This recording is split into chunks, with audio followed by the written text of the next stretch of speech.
What up, Saints? It's Jay Ayyo. Welcome back to the YouTube channel. This is where we turn viral moments into teachable lessons. So on the docket today, we have gotten an update on the Vybz Kartel, the king of dancehall, Adidja Palmer's situation in regarding his decision and appeal.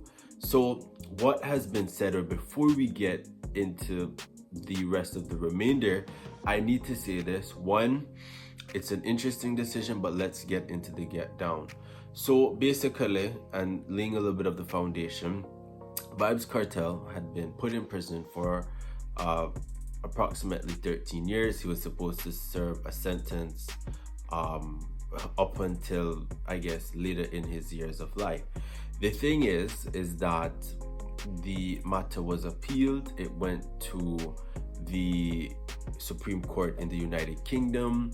The Supreme Court in the United Kingdom wanted the matter overturned and squashed, and so they reverted it back to the Court of Appeal in Jamaica. Now, what had happened in Jamaica is that the Director of Public Prosecution wanted to go ahead with a retrial.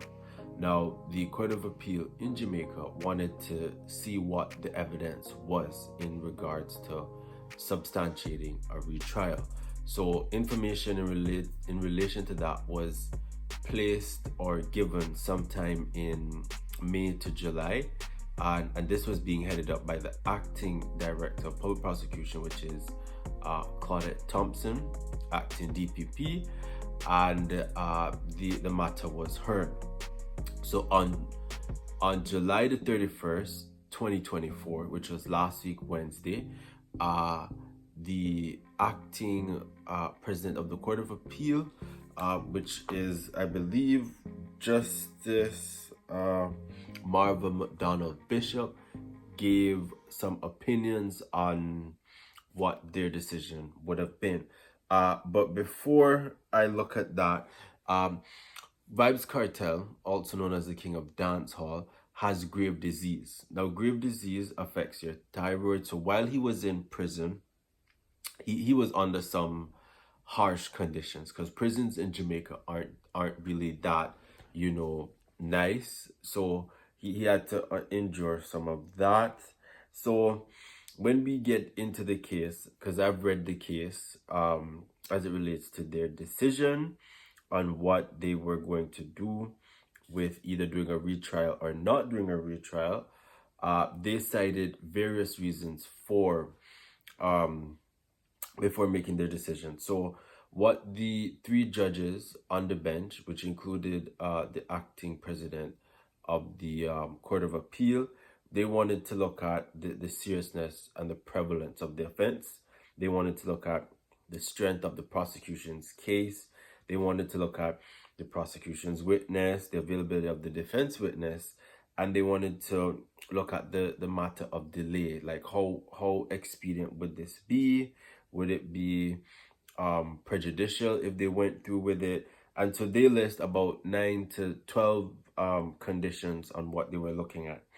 But what substantively they said, really and truly, after looking at the prima facie that the DPP team brought, which was being represented or being given by the DPP Claudette Thompson, they found rather 7 conditions. So as to why they would not do a retrial. So there was an inadequate account by the prosecution of the availability of witnesses. So 13 years have passed. Witnesses may have died or passed away. The witnesses and trial exhibits to be relied upon, that was given in the first trial, the court felt that it would be unavailable. When they looked at the first trial, that took 64 days, and I guess that just was a lot, and they took that into account. They also took into the psychological, financial, and medical not affection, but rather effects it would have on the appellants in this case. And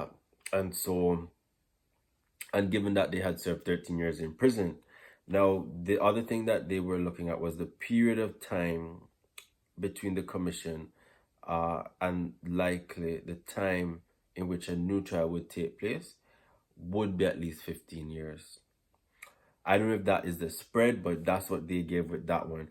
And they looked at the unjustifiable breach of the constitutional rights of the appellants in this case, as it would continue, and as cited by the DPP, which they had breached their constitutional rights.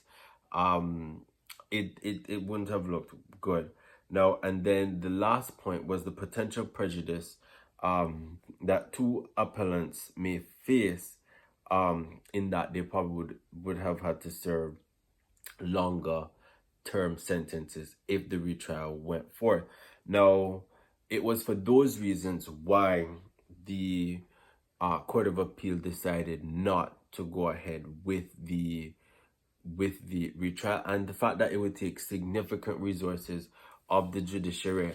The thing that I would want to know is that I would like to hope this was not a political stunt or a stunt by each party, but visibly when each individual was released from prison in Kingston, Jamaica, they were all seen wearing different colors. Well, noticeably one color, and the color was the orange of a political party, of the PNP. So I don't know if that was, props to say, okay, we support the PNP because the PNP supports us.